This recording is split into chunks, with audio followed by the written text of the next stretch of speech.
हरे कृष्णा. सर्वांचं गीतामृत या मालिकेमध्ये सहर्ष स्वागत. आज आपण भगवद्गीता जशी आहे तशी अध्याय क्रमांक 18 यामधील 38वा श्लोक पाहतोय. प्रार्थनेने सुरुवात करूया.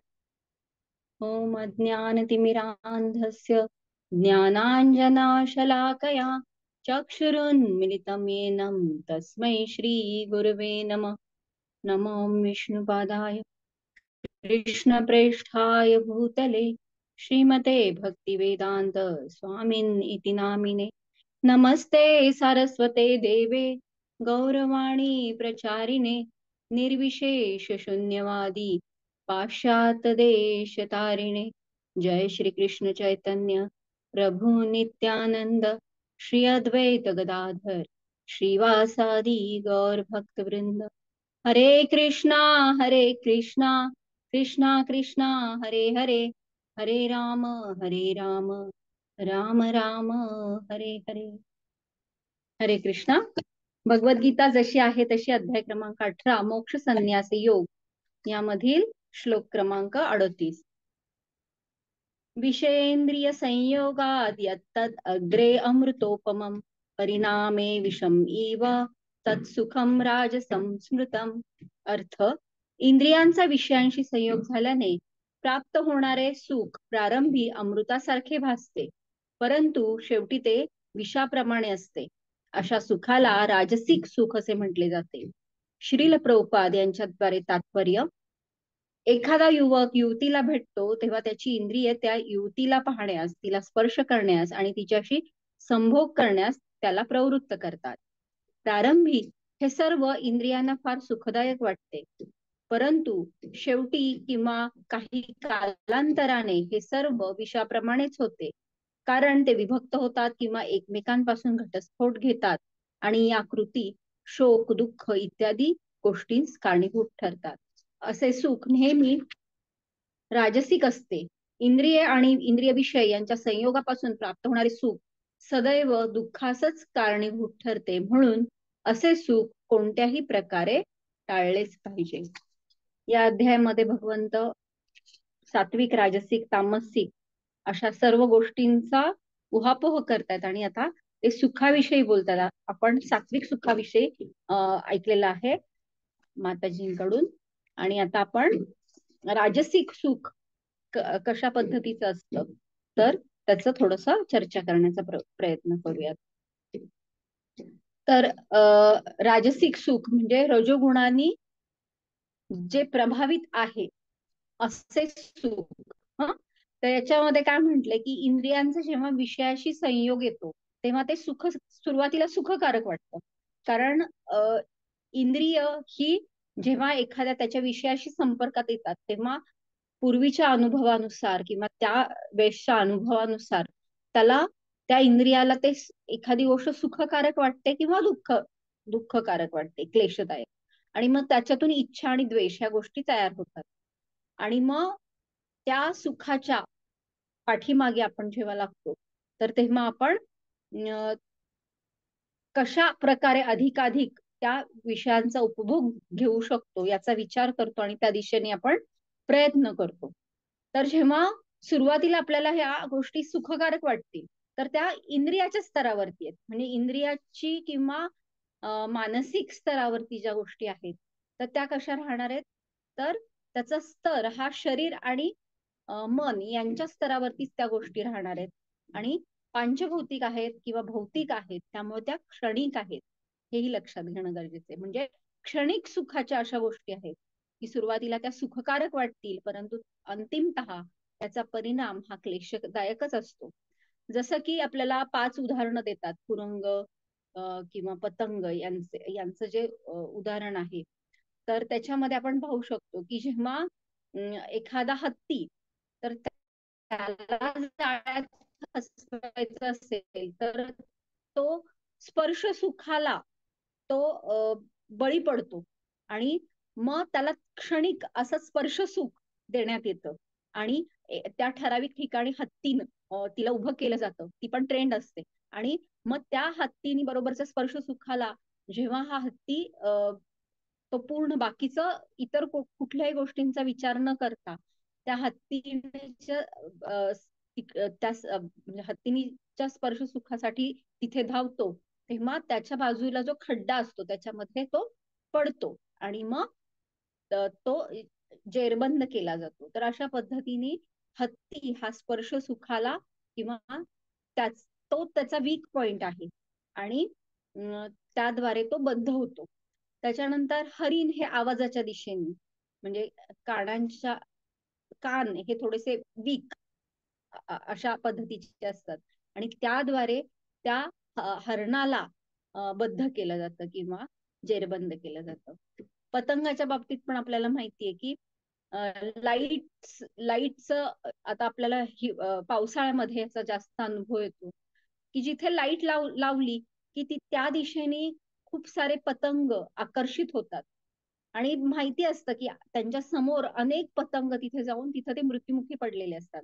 परंतु तेवढी बुद्धीची क्षमता नसल्यामुळं प्रत्येक पतंग त्या दिव्यांच्या दिशेने धाव घेतो आणि म्हणजे थोडक्यात काय की डोळ्यांना जे काही दिसतंय त्याला ते बळी पडतात. एखाद्या माशाला जर पकडायचं असेल तर त्याचा जिभेच्या विकनेसचा फायदा घेतला जातो की त्या जो जाळं आहे तर ते जे टाकतात मासेमारीसाठी, ती जी दोरू टाकतात तर त्याला पुढे असं काही खाद्य लावलं जातं की ते त्या माशांना आकर्षित करेल आणि ते खाद्य घेण्यासाठी म्हणून ते मासे जेव्हा आकर्षित होतात तेव्हा त्यांना जाळ्यात पकडलं जातं. भुंग्याचं पण आपल्याला माहितीये की मधाच्या शोधामध्ये तो अशा विविध सुगंधी अशा फुलांकडे तो आकर्षित होतो. तर हा जो विशिष्ट गंध नाकाद्वारे येणारे तर त्याद्वारे आकर्षित होऊन जेव्हा तो एखाद्या कमळामध्ये अडकतो तर मोठे मोठे म्हणजे लाकडाला पण छिद्र करण्याची ज्याची क्षमता आहे तर असा भुंगा हा त्या कोमळ अशा कमल किंवा कमळाच्या ज्या पाकळ्यांनी आहे तर तो बंदिस्त होतो आणि दुसऱ्या दिवशी तो मृतावस्थेमध्ये सापडलेला दिसतो. तर अशा पद्धतीने प्रत्येक इंद्रियाचं जेव्हा त्या विषयाच्या मागे लागलं आणि तिथे कुठल्याही बुद्धीचा मागचा पुढचा विचार नाही केला तर कशा पद्धतीने हे सगळे म्हणजे मासा असू देत, पतंग असू देत, हत्ती असू देत, हरिण किंवा भुंगा हे कसे बळी पडतात हे आपण पाहतो. आता मनुष्याच्या बाबतीमध्ये आपल्याला एक चांगली गोष्ट काय दिलेली आहे की आपल्याला बुद्धी दिलेली आहे आणि म्हणजे इंद्रिय आणि त्यांचं समन्वय साधणारं मन आणि मनावरती नियंत्रण करणारी अशी बुद्धी माणसामध्ये विकसित झालेली आहे.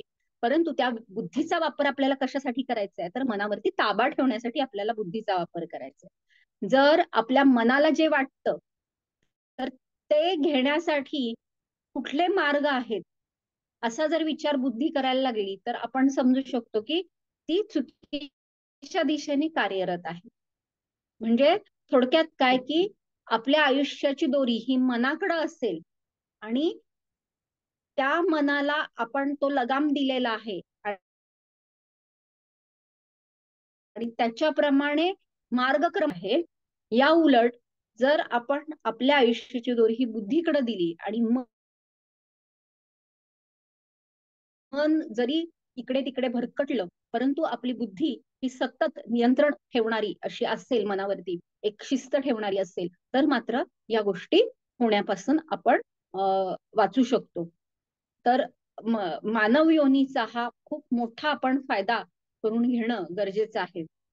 तर नाही तर कसं होतं की आपल्याला असं वाटतं की नाही मी स्वतंत्र आहे किंवा आपण म्हणतो ना माय लाईफ माय रूल्स असं एक सध्याचं एक युवकांमध्ये खूप छान असं फेमस असं एक कोट आहे की माझं जीवन आणि माझे नियम आहेत.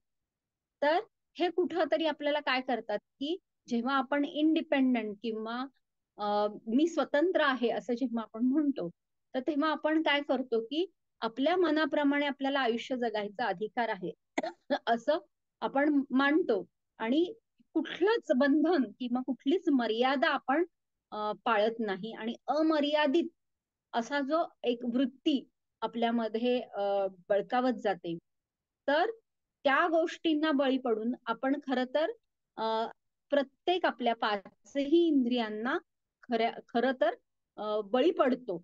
आणि मग तात्पुरतं जर आपल्याला वाटत असेल की त्या त्या इंद्रियाचं ते सुखकारक वाटतं आणि त्याच्यानंतर त्याचा अंतिम परिणाम मात्र हा खूप क्लेशदायक असतो. त्यामुळे मर्यादा पाळणं हे खरं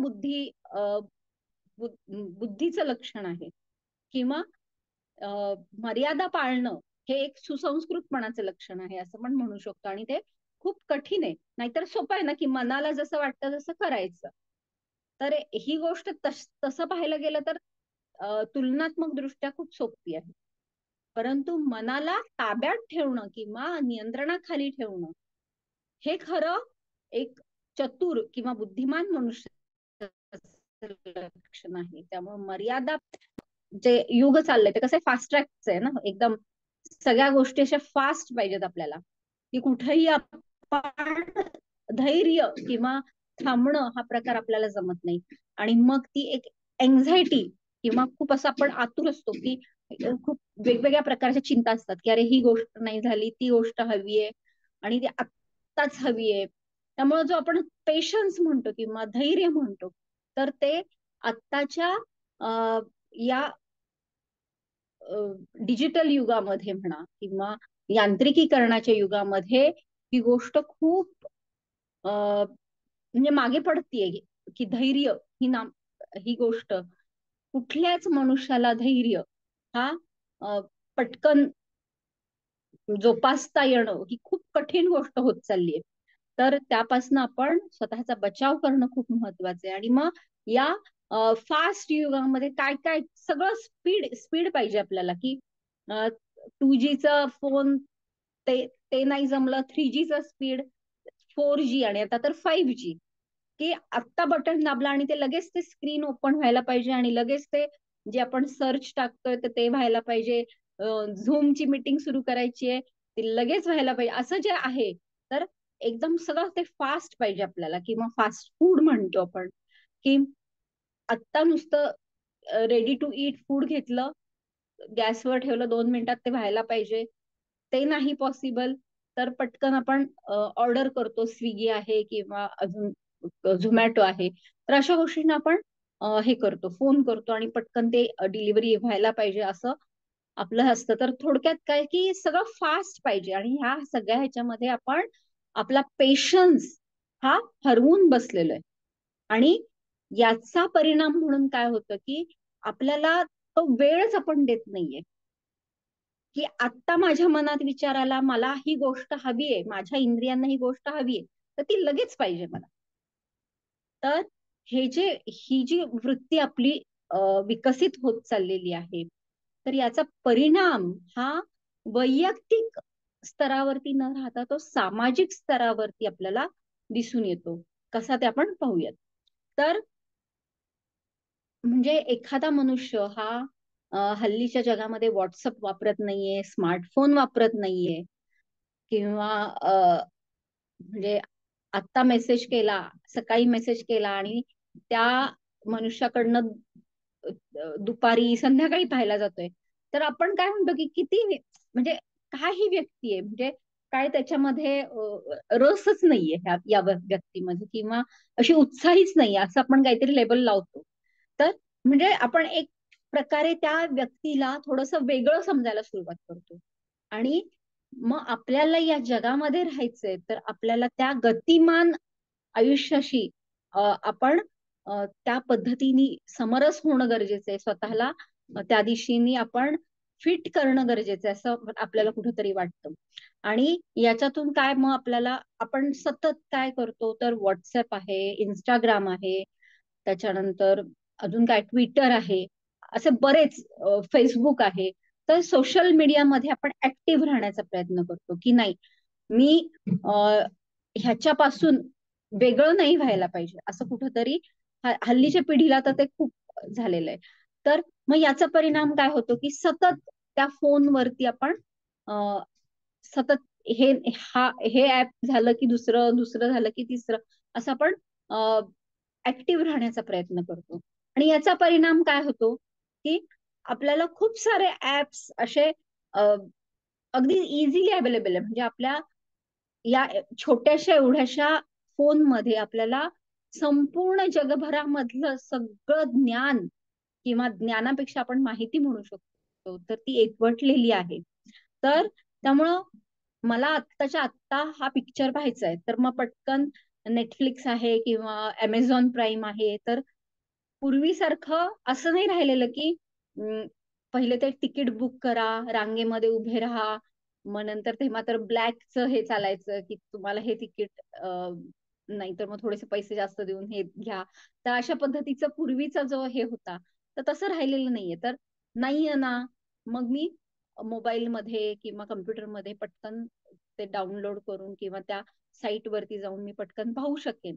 अशा पद्धतीने आपली एक आपल्या इंद्रियांना ती सवय लागली की नाही, आता मागितले तर आता द्यायचं, असं पुरवायचं, असं अशा पद्धतीने. तर याचा परिणाम म्हणून काय होतो की आपण जेव्हा सतत त्या फोनवरती किंवा लॅपटॉप वरती राहतोय, तर मग त्या डोळ्यांची अवस्था काय होईल. सुरुवातीला आपल्याला सगळं सुखकारक वाटेल की आपला डीपी, अरे वा, मला खूप जणांनी सांगितलं की खूप छान डीपी आहे, स्टेटसला एवढे लाईक्स मिळाले, किंवा फेसबुक वरती एखादं काही शेअर केलं तर त्याला खूप छान कमेंट्स आल्या. ह्याच्यामधनं आपण एक प्रकारे तात्पुरतं सुख अनुभवत असतो, की आपल्याला खूप छान वाटतं की वा, लोक लोक मला किंवा माझ्या मैत्रिणी मला अप्रिशिएट करतात, असं आपल्याला क्षणिक असं आपण व्हर्च्युअल आभासी आनंद घेतो. आणि ते जरी तात्पुरतं सुखकारक वाटलं, तरी आपण ह्याच्यामध्ये आपण किती वेळ घालवतो. सहजच आपण आपल्यावरूनच पाहू शकतो की आपल्याला जर एखादं महत्वाचं काहीतरी पाहायचं असेल, परंतु तिथं व्हॉट्सअपचा साधा मेसेज पाहायचा आपल्याला की चला आज गीतामृतचं लेक्चर आहे किंवा नाही हे चेक करूयात, हे एवढंच फक्त आपल्याला गोष्ट पाहिजे.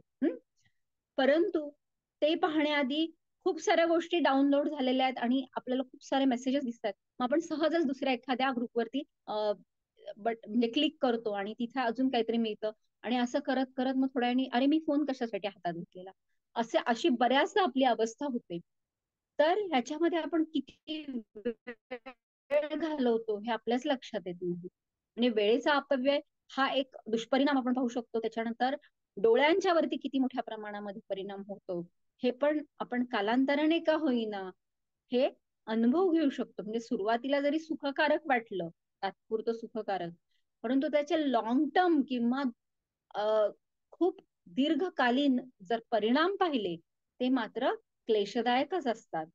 तीच गोष्ट आता डोळ्यांच्या बाबतीत पाहिलं आपण, तसंच कानांच्या बाबतीमध्ये पण आहे की जर आत्ताच्या एखाद्या म्हणजे हल्लीच्या पिढीतल्या मुलांना जर आपण एखादं संथ असं म्युझिक, शास्त्रीय अशी धून ऐकवली, तर ते म्हणतील अरे किती वेळा ते आलाप असतात ना की ते रिपीटेडली ते घेतात, तर किती वेळा ते असं म्हणतात की किती बोर आहे, असं असं सहजच प्रतिक्रिया आपल्याला ऐकायला लागते.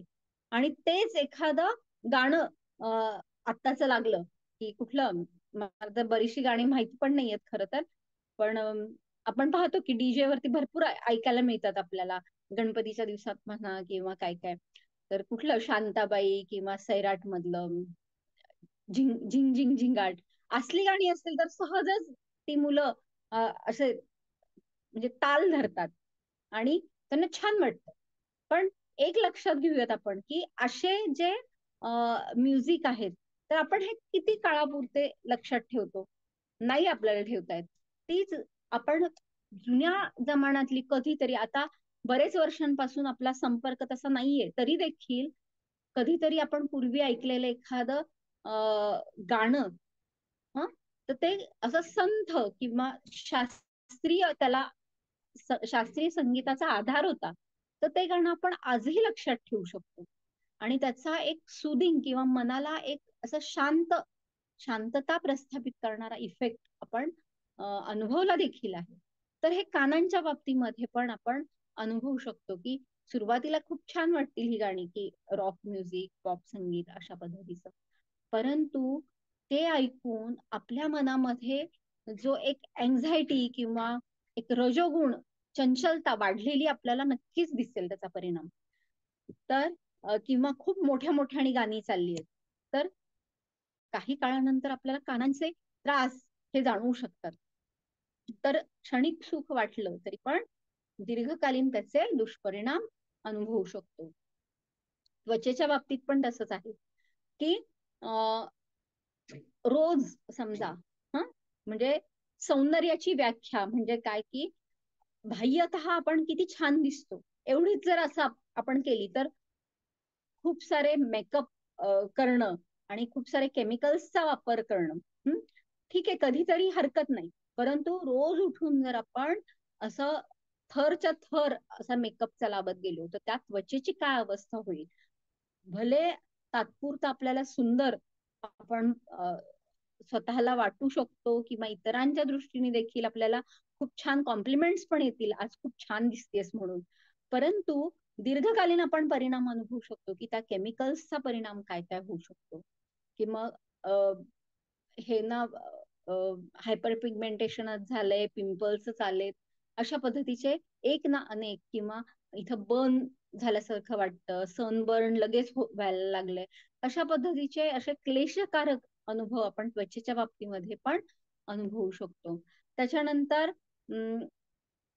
नाकाच्या बाबतीमध्ये म्हणजे पूर्वी एक फुलांचा सुगंध किंवा मंदिरामध्ये अगरबत्ती, धूप याचा सुगंध आपल्याला हवा हवासा वाटत होता, किंवा ते मुबलक प्रमाणामध्ये त्याची उपलब्धता होती. आणि आता आता काय झालंय की सगळ्या ठिकाणी आर्टिफिशियली शिरकाव केलेला आहे.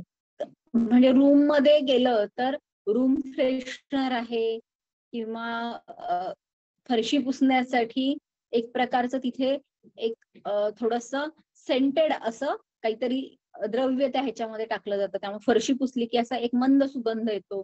कार मध्ये बसलं तर एसी फ्रेशनर म्हणजे कार फ्रेशनर आहे. अशा पद्धतीने आपण आर्टिफिशियल गोष्टींचा वापर हल्ली करू लागलोय. तर काही काळापुरतं आपल्याला या गोष्टी सुखकारक वाटतील, परंतु शेवटी या रासायनिकच गोष्टी आहेत, त्यामुळे ह्याचा दीर्घकालीन परिणाम आपण नक्कीच त्याचा दुष्परिणाम आपल्याला आरोग्यावरती झालेला आढळू शकतो. फक्त या सगळ्या गोष्टींच्या पाठीमाग काय आहे की तुम्ही किती फ्रिक्वेंटली त्या गोष्टी करत आहात आणि किती काळानंतर त्याचे परिणाम जाणवतील हे अजून प्रत्येकाला सांगता अजून आलेलं नाही. त्यामुळं आपल्याला एकच बाजू फक्त समजते की अरे हे खूप छान आहे, का तर सगळ्यांकडून त्याचं अप्रिशिएशन, गोष्टीची प्रशंसा होते, आणि आपल्याला छान कॉम्प्लिमेंट्स मिळतात. आणि ह्या गोष्टी कशा आहेत, तात्पुरत्या आहेत. दीर्घकालीन जे काही दुष्परिणाम आहेत ते आपल्यालाच भोगावे लागणार आहेत. त्यामुळे ह्या सगळ्या गोष्टींपासून आपण दूर राहणं खरंच गरजेचं आहे. तीच गोष्ट आहे व्यसनाधीनतेच्या बाबतीमध्ये. म्हणजे जसं म्हणजे तरुण पिढी ही कुठल्या गोष्टींना बळी पडत आहे, तर एकतर सोशल मीडिया किंवा मीडियाचं ऍडिक्शन होणं, आणि दुसरं म्हणजे ह्या अन्य व्यसनाधीनता. म्हणजे आपल्याला आपल्या शरीरामध्ये आपण म्हणतो ना एक प्रकारचा मद उत्पन्न होणं, ही शरीराची स्वाभाविक क्रिया आहे. म्हणजे जसं की आपण कुठलंही अन्न घेतलं तर त्याचे परिणाम हे चांगल्या गोष्टी बनवण्यात होतात, आणि ज्या गोष्टी नको आहेत तर त्या मळ स्वरूपामध्ये बाहेर पण टाकल्या जातात.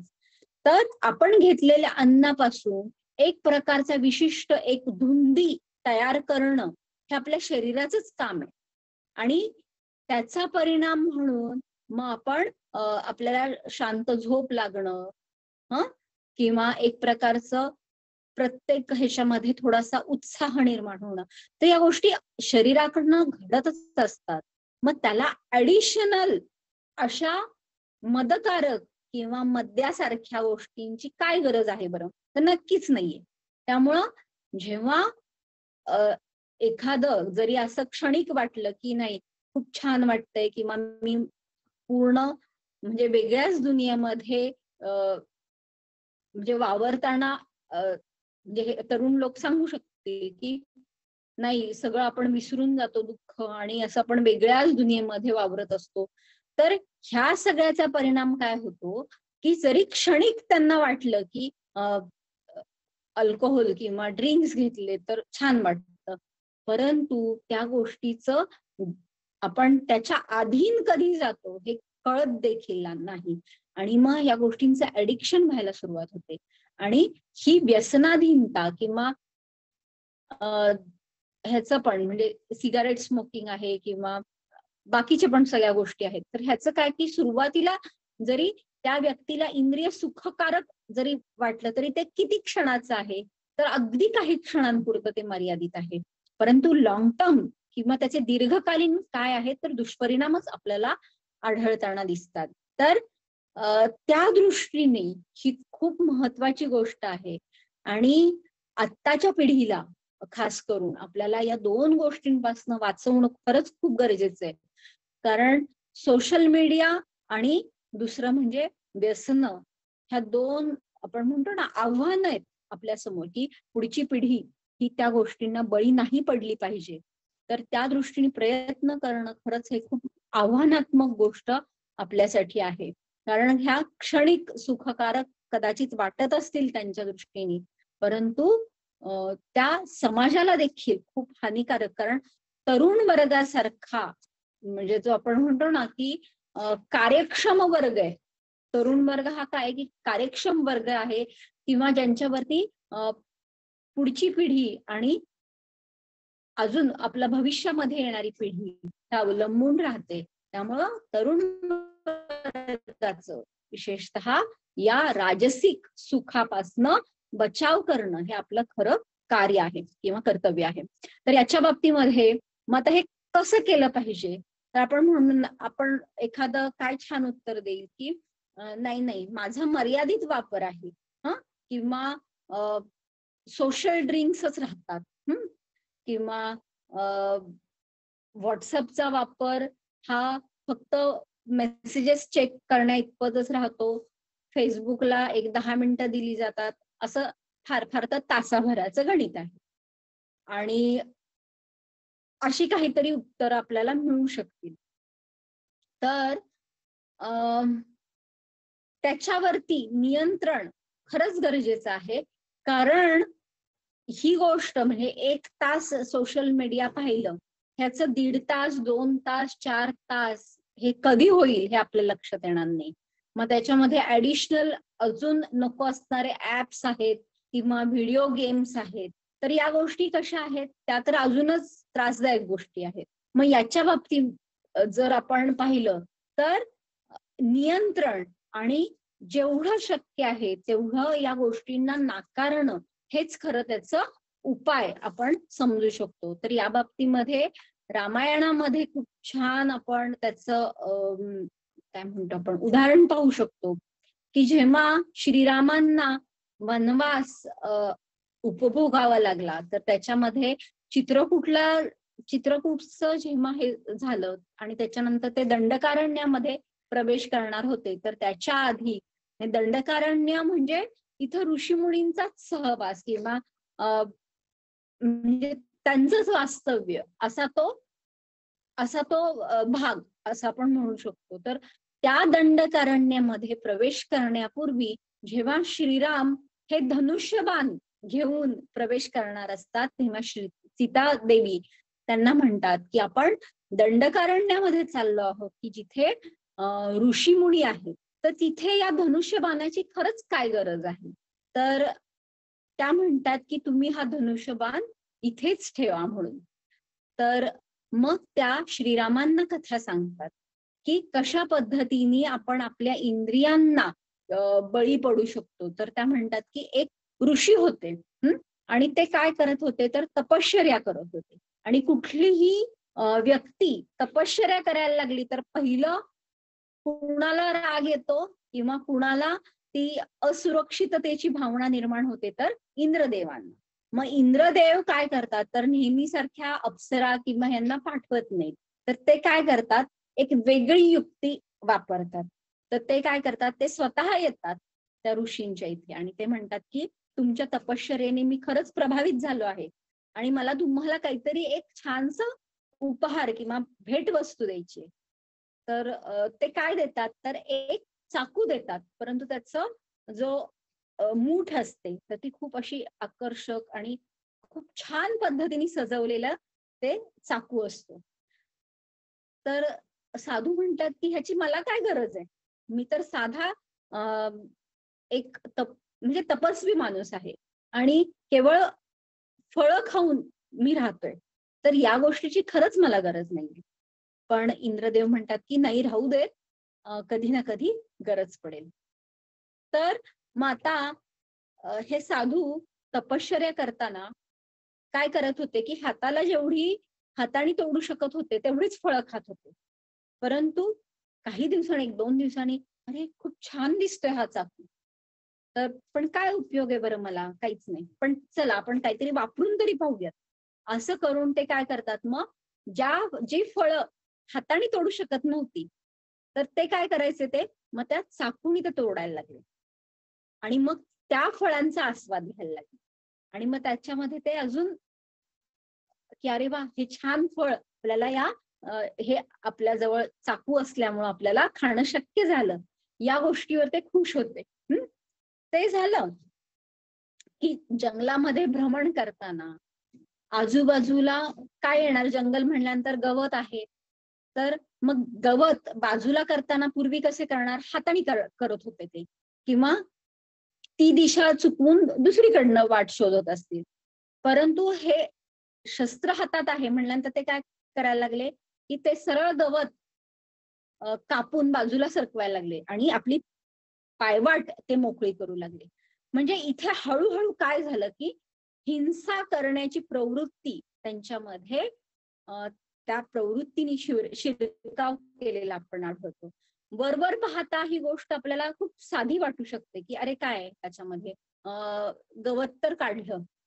परंतु एक साधू किंवा एका तपस्वी व्यक्तीला कुठल्याच गोष्टींना इजा करण्याचं किंवा मानसिक दृष्ट्या देखील इजा करणं, हे खरं तर पापमय गोष्ट आहे ती. परंतु ती वृत्ती त्यांची बळावत गेली. आणि दुसरं काय, की ही गोष्ट माझ्या जे काही आपण मार्गक्रमण करत आहोत त्याच्यामध्ये ही गोष्ट अडथळा ठरतीये आणि ही गोष्ट आता नकोय मला. म्हणजे आपण काय करायला लागलो, की आपण स्वतःवरती नियंत्रण नाही तर परिस्थितीवरती नियंत्रण करायला लागलो. तर अशा पद्धतीने हे साधू परिस्थितीवरती नियंत्रण करण्याची ती वृत्ती वाढत गेली आणि त्याच्यामध्ये थोडीशी हिंसेने देखील प्रवेश केला. म्हणजे मी इथे तपस्येला बसलो आहे आणि तिथे शेजारी साप आहे, तर त्या सापाला मारायचं. तर अशा पद्धतीने त्या चाकूचा वापर अशा पद्धतीने एक एक एक एक स्टेप ते पुढे जात राहिले. आणि ही गोष्ट कोण सांगते, तर सीता देवी श्रीरामांना सांगतात. तर ते म्हणतात की आपल्याकडे जर एखादी गोष्ट आहे म्हटलं, तर आपण कधी ना कधी त्या गोष्टीचा वापर करण्यासाठी प्रवृत्त होतो. मग या ठिकाणी जर गरजच नाहीये, तर मग ती गोष्ट बाळगायचीच कशाला. अशा पद्धतीने ते श्रीरामांना त्या सांगतायत. मग श्रीराम म्हणतात की मला तुमचं मान्य आहे, परंतु या ऋषीमुनींना त्रास देण्यासाठी अनेक राक्षस देखील असतात. तर त्या राक्षसांना प्रतिकार करण्यासाठी म्हणून केवळ मी या धनुष्यबाणाचा वापर करेन. आणि जर तुम्हाला असं वाटलं की मी इथं चुकत आहे किंवा, तर मी त्या क्षणी हा धनुष्यबाण खाली टाकायला तयार आहे. तर या अटीवरती ते पुढे ते घेऊन जातात. तर मग आपण इथे समजू शकतो की धनुष्यबाण साक्षात श्रीरामांच्या हाती आहे, तरी देखील सीतादेवींनी त्यांना एक प्रकारे त्यांना थोडस सावध केलं. मग मोबाईल सारखं हत्यार, हे आपण अगदी लहानपणापासून ज्यांना बुद्धी देखील नाहीये अशा आपल्या मुलांना आपण सहजपणे देतो आहोत. आणि आपला मुलगा असं नाहीये की म्हणजे जिथं योग्य आहे तिथंच मी याचा वापर करेन, एवढी बुद्धी किंवा एवढी मर्यादा, बुद्धी सोडा पण एवढी मर्यादा श्रीरामांची जशी होती तशी आपल्यामध्ये देखील नाहीये. तर आपण आपल्या मुलांकडनं देखील तेवढी अपेक्षा नाही ठेवू शकत. त्यामुळं शक्यतो आपण काय करायला पाहिजे की या गोष्टींपासून लांब राहता आलं तर तेच जास्त आपल्या दृष्टीने महत्वाचं आहे. परंतु आता हा सेशन जो आहे तर ह्याला आपण झूम वापरतच आहोत, त्यामुळे या गोष्टींचा वापर करणं देखील आपली म्हणजे थोडीशी काळाची गरज म्हणू शकतो आपण. तर त्या पद्धतीची बनत चाललेली आहे. मग तिथं काय करायला पाहिजे, तर तिथं नेहमी आपल्या मनावरती बुद्धीचं नियंत्रण आहे का हे आपण वेळोवेळी तपासून पाहणं गरजेचं आहे. आणि म्हणजे आपल्या म्हणजे मनाचं ऐकायचं की बुद्धीचं हे आपण प्रत्येक वेळी ठरवणं गरजेचं आहे. नाहीतर माकडाच्या हातात कोलीत असं जे म्हण आहे किंवा ती जी गोष्ट आहे तर त्या गोष्टीसारखं व्हायला नको. त्यामुळं माकडाच्या हातात कोलीत किंवा आपल्या मनाच्या हातात आपल्या जीवनाची आयुष्याची दोर देता कामा नये. आपण नेहमी लक्षात ठेवलं पाहिजे. कारण एक चाकू हा एका सर्जनच्या हातामध्ये जर गेला तर तो आयुष्य वाचवू शकतो, पण तोच चाकू जर एका दरोडेखोराच्या किंवा चोराच्या हाती गेला तर तो एखाद्याचं आयुष्य उद्ध्वस्त करू शकतो. त्यामुळं महत्वाचं हे आहे की शस्त्र देण्याआधी किंवा शस्त्र बाळगण्याआधी आपल्याला शास्त्राचं ज्ञान असणं गरजेचं आहे. म्हणल्यानंतर शास्त्राचं ज्ञान जेव्हा येईल तेव्हा आपल्याला लक्षात येतं की हे शस्त्र कुठं वापरायचे आणि कुठं नाही वापरायचे आणि कुठं त्या शस्त्रापासून आपल्याला लांब राहायचंय. हे आपलं शास्त्राचं ज्ञान जेवढं चांगलंय तर त्याच्या आधारावरती आपण केवळ ह्या शस्त्राचा वापर करू शकतो. मग आता हल्लीची शस्त्र काय आहेत आपल्या हाती, तर जसं की मोबाईल आहे किंवा अनेक साऱ्या गोष्टी आहेत की हल्लीचं युग हे यंत्रयुग आहे. त्यामुळं क्षणोक्षणी मायादेवी त्यांचे अस्त्र घेऊन उभ्याच आहेत आणि अनेक गोष्टींना आपण बळी पडण्याची खूप शक्यता आहे. कारण ही सगळी मायादेवींचीच साधनं आहेत. लक्षात घेऊयात की मायादेवींना असं करण्याची गरज नाहीये की कुठलं तरी एखादं परीक्षा घेण्यासाठी कुठला तरी मोठा राक्षस पाठवा किंवा एखादी अप्सरा पाठवा, असं करण्याची खरंच गरज नाहीये. तर त्यांनी केवळ काय दिलंय, मोबाईल दिलाय, एखादं यंत्र दिलंय, काहीतरी असं असं खेळणं दिलेत की ते जागोजागी आहेत. म्हणजे घरामध्ये आहेत, बाहेर आहेत, सगळीकडे या गोष्टींचा वापर आहे. आणि याच्यापासून आपल्याला आपला बचाव करायचा आहे. याच्यापासून आपल्याला आपल्या आजूबाजूच्या व्यक्तींचा बचाव करायचा आहे, आपल्या पुढच्या पिढीचा बचाव करायचा आहे. तर हे किती महत्वाचं आहे की शस्त्र तयार आहेत, मग फक्त कमी कशाची आहे, तर शास्त्राची गरज आहे. तर आपल्याला म्हणून भगवद्गीतेचं वितरण करायचंय, म्हणून आपल्याला श्रील प्रभुपाद ग्रंथरूपाने प्रत्येक हातामध्ये द्यायचंय. तर हे आपलं काम आहे. त्यामुळं मायादेवींची शस्त्र कितीही असू देत, आपण शास्त्र घेऊन जर आपण उपस्थित राहू तर श्रील प्रभुपाद नक्कीच ते काळजी घ्यायला समर्थ आहेत. त्याच्यानंतर अजून दुसरी गोष्ट काय करू शकतो आपण की जर मला समजा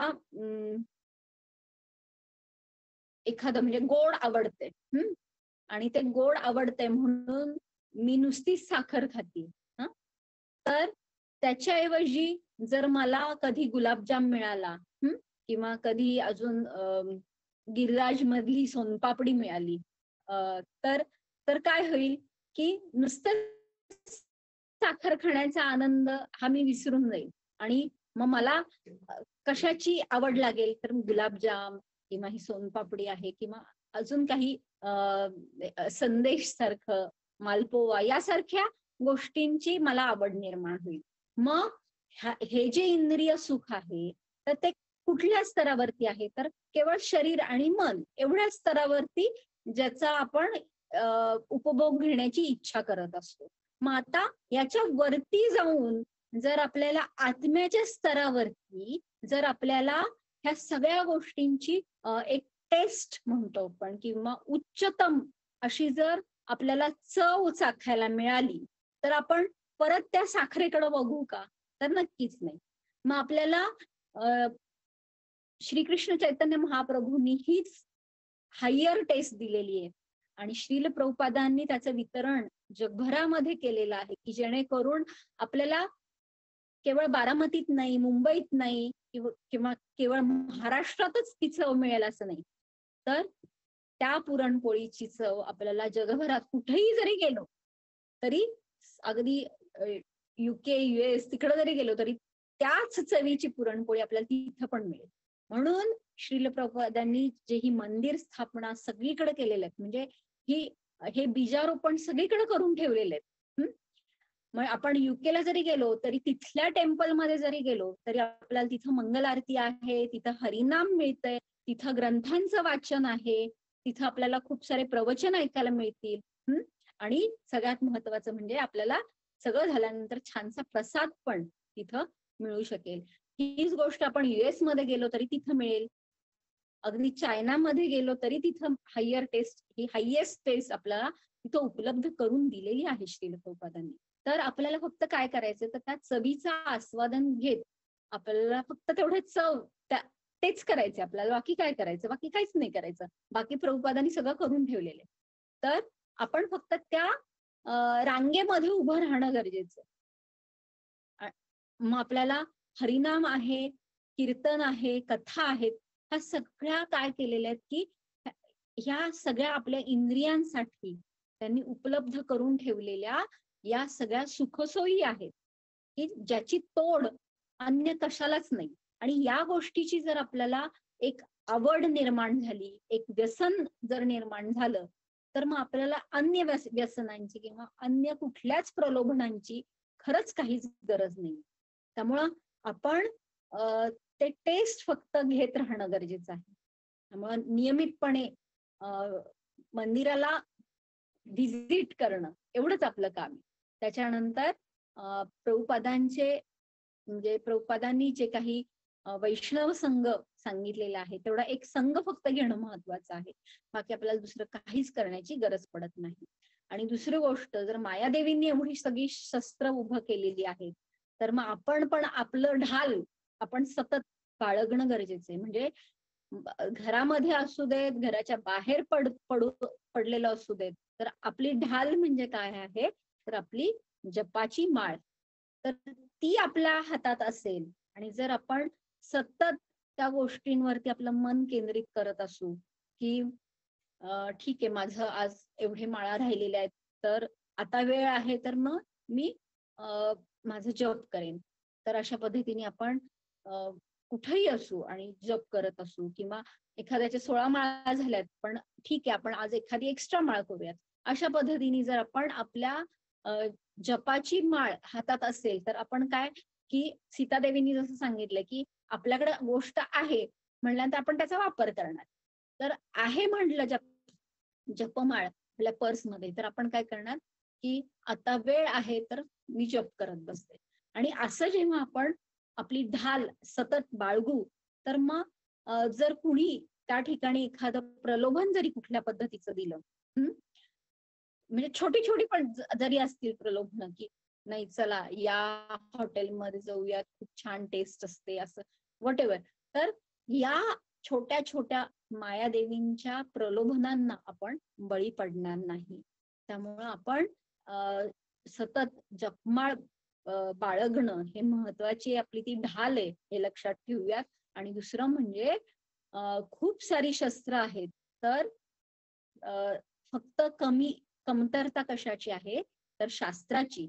त्यामुळे शास्त्रदान किंवा शास्त्रांचा प्रचार हे करणं, ह्या दोन जरी आपण गोष्टी केल्या तरी देखील आपण नक्कीच या समाजाला, आपल्या स्वतःला आपण या राजसिक सुखापासून, की ज्याचा अंतिम परिणाम हा क्लेशदायक आहे, तर या राजसिक क्षणिक सुखांपासून सगळ्यांचा बचाव करू.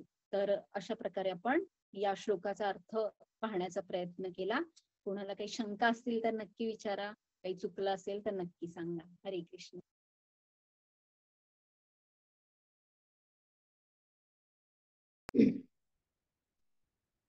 हरे कृष्ण माताजी, खूपच सुंदर लेक्चर दिलं तुम्ही. इतकी सुंदर उदाहरणं, पुन्हा कथा आणि त्याचबरोबर थोडीशी आयुर्वेदाची त्याला जोड आणि त्यातून संदेश, खूप छानच उदाहरणं दिली आणि खूप सुंदर लेक्चर झालं माताजी. आणि त्याबद्दल खूप खूप धन्यवाद. कोणाला काही प्रश्न असतील तर विचारू शकता. मी म्यूट करते. तर एकदा झाले का चेक करावं लागेल. थँक्यू माताजी.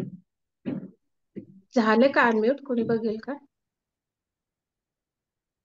माझं होतंय अनम्यूट, पण बाकीच्यांनी हा बघितलं माताजी. प्रतिभानी वगैरे. हा माताजी, खूप छान लेक्चर झालं. मला खूप मुद्दे आवडले तुमचे आणि खूप एकदम समजून सांगितलं तुम्ही. आणि चेतावणी पण दिली की कशा पद्धतीने शस्त्र जर हातामध्ये द्यायचं असेल तर त्याला शास्त्राचं ज्ञान आपण घेतलं पाहिजे. हे खूप छान आवडलं. आणि दुसरी गोष्ट की मनाच्या हातात आपण आपल्या आयुष्याचे दोर देता कामा नये, हे खूप आवडलं. आणि शास्त्रांचं ज्ञान घेणं किती महत्वाचं, ही गरज निर्माण केली तुम्ही. मला एक प्रश्न हो. होता, ही जी हा, पिढी विचारा. व्यसन होतीये, तरुण पिढी वगैरे, तर त्याला हो. भगवद्गीता कशा प्रकारे मदत करत आहे? म्हणजे त्याच्यातून बाहेर येण्यासाठी. आणि तो परिणाम किती छान पद्धतीने आपण बघू शकतो इस्कॉन मध्ये, की तरुण वर्ग खूप छान रीतीने होते. ही जी व्यसनाधीनता आहे त्याच्यावरती मात करण्यासाठी आपली भगवद्गीता आपल्याला किती छान मार्गदर्शन करते. तर ते थोडं सांगणार का माताजी प्लीज? म्हणजे आपण काय म्हणतो, आपण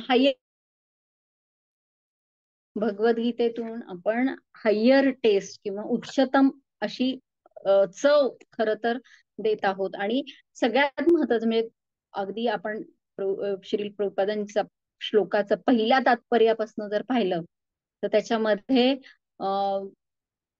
प्रभुपाद म्हणजे तिथूनच सुरुवात करतात ना, की किंवा दुसऱ्या अध्यायामध्ये पण साक्षात भगवंत सांगतात की तुम्ही शरीर नसून आत्मा आहात. आणि आत्म्याचं काय स्वरूप आहे तर जीवेर स्वरूप होय कृष्णेर नित्यदास. तर ही जेव्हा आपल्याला ओळख पटते तेव्हा मग आपण शारीरिक स्तरावरच्या ज्या काही गोष्टी आहेत की ज्या चुकीच्या आहेत तर त्या टाळण्याचा नक्कीच आपल्याला आपण त्या दृष्टीने त्याचा विचार नक्कीच करू शकतो. आणि प्रभुपाद अजून म्हणजे भगवद्गीतेमध्ये सांगतायत की तात्पर्यामध्ये किंवा इव्हन बघतायत की कुठले व्यक्ती हे कुठले घेत नाहीत. तर त्याच्यामध्ये म्हणजे 4 नियमांचं पालन करणं हे किती गरजेचं आहे हे आपल्याला लक्षात येतं. मग हे 4 नियमांचं जर आपण पालन करत असू तर नक्कीच व्यसनाधीनता याच्यापासून आपण लांब राहू शकतो. मग हे एवढं सोपं आहे का, म्हणजे असं म्हटलं आणि झालं, असं होत नाही. तर भगवंत म्हणजे अर्जुन म्हणतात की चंचल ही मन कृष्ण प्रमाथी, म्हणजे अतिशय चंचल आणि प्रमाथी बलवत दृढम असं मनाचं वर्णन करतात की खूप कठीण गोष्ट आहे. आणि भगवंत तिथं म्हणतात की हो तू म्हणतोयस ते बरोबर आहे. म्हणजे तिथं त्यांना ते हो म्हणतात की बरोबर आहे, मनाला कंट्रोल करणं एवढं सोपं नाहीये. मग मनावरती नियंत्रण कसं करायचं ह्याचं मार्गदर्शन आपल्याला भगवद्गीतेमध्ये मिळतं. आणि मग त्याचाच वापर करून मन कसं नियंत्रित, कारण शेवटी व्यसनाधीनता म्हणजे काय की मनावरती नियंत्रणच मिळवायचे आणि त्या क्षणिक सुखाला आपल्याला त्याच्यापासून परावृत्त करायचं. मग भगवद्गीता ही काय करणार आहे तर म्हणजे त्या क्षणाला बळी पडू नये ही एक गोष्ट झाली. आणि ती व्यक्ती तो क्षण एकदा टळला की नंतर ती मानसिकता असते की ऐकण्याच्या भूमिकेत असतो. आणि मग त्यावेळी जर भगवद्गीतेचं ज्ञान मिळालं तर नक्कीच त्या मनावरती ते संस्कार होणार आहेत. आणि दुसरी गोष्ट म्हणजे त्या क्षणाला बळी न पडू नये म्हणून काय म्हणजे कुठल्या गोष्टींचा मदत होणार आहे तर आजूबाजूला जो वैष्णवांचा संघ आहे किंवा एखादी अशी व्यक्ती आहे, प्रेमळ व्यक्ती आहे की जी व्यक्ती आपल्याला मदत करेल की त्या क्षणापासून आपल्याला दूर सारण्यासाठी. तर ह्या दोन्ही गोष्टी जेव्हा होतील तर तेव्हा नक्कीच ह्या व्यसनाधीनतेपासून दूर जाण्यासाठी आपल्याला मदत होईल. म्हणजे एकतर मनावरती संस्कार, परंतु केवळ शास्त्रज्ञान असलं तरी पण जोपर्यंत आपल्याला एक कुठंतरी आश्रय मिळत नाही तोपर्यंत आपण तो क्षण आपण निभावून नेऊ शकत नाही. तर त्यासाठी म्हणून अशा वैष्णवांचा संघ की जे आपल्याला प्रत्येक क्षणोक्षणी मदत करतील. तर या दोन्ही गोष्टी तितक्याच महत्वाच्या आहेत. तर ते जर मिळालं तर नक्कीच ही जी समस्या आहे तर त्यापासून दूर होण्यासाठी आपल्याला मदत मिळू शकते. म्हणजे अजूनही बऱ्याचशा गोष्टी म्हणजे इनफॅक्ट तुम्ही पण सांगू शकाल की अजून कुठल्या कुठल्या गोष्टी आहेत की ज्याच्यापासून आपण मनावरती नियंत्रण मिळून व्यसनाधीनता आहे किंवा अन्य काही गोष्टी आहेत तर त्याच्यापासून आपण स्वतःचा बचाव करू शकतो. अजून काही ऍड करायचं असेल तर करा माताजी. नाही नाही, ऍड करण्यासाठी नाही माताजी, तुम्ही इतकं छान सांगत होता ना, आणि तो नेमका तो विषय आलाय. इंद्राने जे चाकू दिला साधूकडं त्याच्यानंतर मग ते टप्प्याटप्प्याने होत गेलं. आणि भगवद्गीतेचं पण खूप महत्व तुम्ही खूप छान रीतीने सांगितलं की प्रत्येकाला गरज आहे भगवद्गीतेची. तरुण पिढीला हम्म. त्यांची कार्यक्षमता वाढण्यासाठी त्यांचा जीवनाचा पाया जर या भगवद्गीतेच्या तत्वांच्या आधारे रचला गेला तर ते इमारत किती यशस्वी होऊ शकते. आयुष्यात त्यांना गंतव्य स्थान आहे, हम्म. व्यवहारामध्ये पण यशस्वी होतील, आणि विद्यार्थी असेल तर अभ्यासामध्ये यशस्वी होतील. तरुण पिढी कार्यक्षम बनेल, आणि वयोवृद्ध लोकांना त्यांचं अंतिम गंतव्य कळल्यामुळं योग्य पद्धतीने त्यांनी आतापर्यंत जे जीवन व्यतीत केलं तर नंतर बरोबर. समर्पित भावना त्यांच्यामध्ये येईल. तर सगळ्यांनाच गरजेचं आहे. थँक्यू ऍक्च्युली माताजी, आजचं लेक्चर खूप स्पेशल थँक्यू होतं. एवढ्या छोट्या माताजी. तात्पर्यावर खूप छान बोलला. नाही माताजी, रसिका भावी माताजींनी प्रश्न विचारलाय. मी मनावर ताबा पूर्णपणे अजून तरी ठेवू शकत नाही. माताजी कोणीच ठेवू शकत नाही, मी पण नाही. श्रीकृष्ण हे श्रोत आहेत तर भक्तांनाच नाही तर सर्व प्राणी मात्रांना ओळखून आहेत, तर मग भक्ताचीच परीक्षा का वारंवार? ऍक्च्युली ना भगवंत सगळ्यांचीच परीक्षा घेतात. फक्त ती जाणीव आपल्याला होते भक्त म्हणून. आपल्याला असं वाटतं की भगवंत आपलीच परीक्षा घेतायत का? तर तसं पाहायला गेलं तर प्रत्येकाच्या, कारण भगवंत हे प्रत्येकाच्या हृदयामध्ये स्थित आहेत आणि भगवंत प्रत्येकावर तितकंच प्रेम करतायत. आणि भगवंतांना असं वाटतं की प्रत्येक जण हा गोलक वृंदावन मध्ये माझ्याकडे येणं याच्यासाठी ते वाट पाहतायत उत्सुकतेने. त्यामुळे भगवंतांना सगळेच जण प्रिय आहेत. म्हणजे असं नाहीये की आपण म्हणतो ना की हाताची 5 बोटं आहेत, म्हणजे किंवा आपल्या आई वडील आपल्या मुलांना, मग एखादा खूप छान समंजस आहे किंवा एखादा खूप काय म्हणतो आपण खूप त्रासदायक मुलगा आहे, परंतु जर त्या आईला जर विचारलं, हा भले तिचा व्यवहार कसा असेल की एका ठिकाणी ती अशी खूप प्रेमळ वाटेल आणि दुसऱ्या मुलाच्या बाबतीत कदाचित कडक अशी भूमिका घेईल, परंतु तिच्या मनामध्ये त्या दोन्ही मुलांप्रती तितकंच प्रेम असतं. तर तसंच भगवंत हे भक्त असू देत, अभक्त असू देत किंवा कुठलाही प्राणी मात्र असू देत, तर प्रत्येकाप्रती तितकंच प्रेम करतात. परंतु जसं म्हणतात ना की आपला जसा भाव आहे तसं भगवंत आपल्याला प्रतिसाद करतात.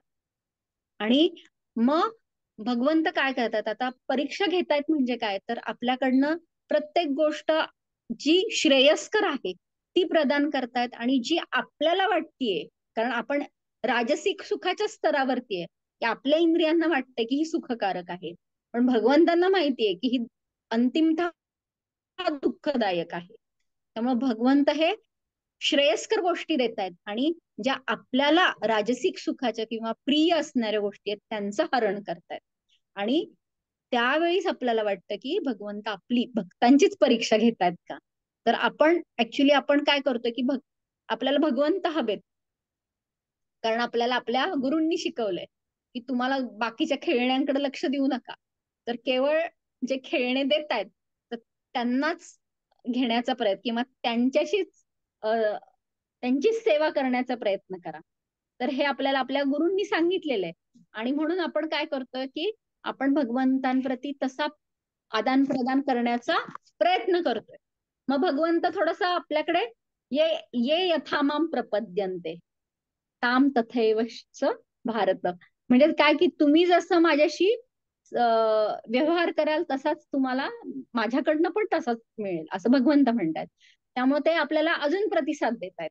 हं मग भगवंत म्हणतात नाही, हे तुला वाटतंय योग्य आहे, माझ्या दृष्टीने ते तुला अंतिमतः क्लेशदायक आहे, तर तू हे घेऊ नकोस खेळणं. तर तुला मी नंतर खूप छान खेळणं किंवा खूप छान गोष्ट देणार आहे, थोडासा धीर धर. एवढंच ते करतायत. आणि ते आपल्याला काय वाटतं, आपल्याला वाटतं की हा भगवंताने खूप मोठी परीक्षा घेतली माझी. पण लक्षात घेऊ शकतो की कालांतराने जेव्हा आपण त्या परिस्थितीतून बाहेर येतो, तेव्हा आपल्याला लक्षात येतं की बरं झालं आपल्याला ती गोष्ट मिळाली नाही. खरं तर माझा हट्ट होता, मला ती गोष्ट पाहिजे होती. हं? किंवा मला असं वाटत होतं की ही परिस्थिती माझ्या आयुष्यात घडायला नको पाहिजे होती. परंतु काही काळानंतर जेव्हा आपण पूर्ण त्या ह्याच्यातनं बाहेर येतो आणि तेव्हा आपल्याला लक्षात येतं की ते जर झालं नसतं तर कदाचित हे जे मला मिळालेली आहे गोष्ट ती मला मिळाली नसती आणि दुसऱ्याच कशा तरी ह्याच्यावरती मी समाधानी झाले असते. तर हे आपल्याला कालांतराने लक्षात येतं, जे भगवंतांना आधीच माहितीये. त्यामुळे भगवंत उलट आपल्याशी एक प्रेमळ संवाद साधत आहेत. कदाचित ती आपल्याला केवळ परीक्षा वाटते. तर तो आपल्या समजुतीचा तो भाग आहे. पण भगवंत खरं तर आपल्याशी प्रत्येकावरती प्रेमच करतात, एवढं आपण लक्षात घेऊया. अजून कोणाला ऍड करायचंय का याच्यामध्ये? म्हणजे मला आता जे सुचलं ते सांगितलं, पण तुम्ही ऍड करू शकता अजून एखादा मुद्दा.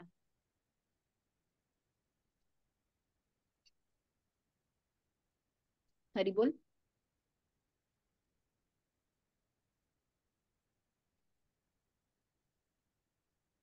पवित्रीला मध्ये तुम्हाला काय ऍड करायचं काय मध्ये? करायचं असेल तर करू नाही शकता नाही किंवा माताजी, मी ऐकतीये, खूप सुंदर तुम्ही उत्तर देताय. खूप सुंदर. भगवंतांनी इतकं काहीतरी आपल्याला प्रेम कोणीच करत नाही, हे जरी आपल्याला समजलं तरी खूप झालं. बरोबर. काय सर्वोच्च हितचिंतक तेच आहेत. आणि एक गोष्ट आहे भगवंताच्या बाबतीमध्ये की कधीच ते कोणाचं नुकसान कधीच करत नाहीत, त्यांना ती गोष्ट नाही. करताच येत नाही. बरोबर आहे. येस. थँक्यू. चालेल. थँक्यू सर्वांचे खूप खूप धन्यवाद. उद्या आपण पुढच्या श्लोकावरती विवेचन पाहूयात.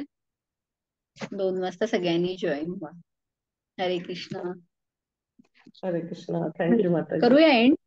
थँक्यू. येस माता. चालेल. करू का मग माताजी? हो हो. हा. हरे कृष्ण. हरी बोल. दंड.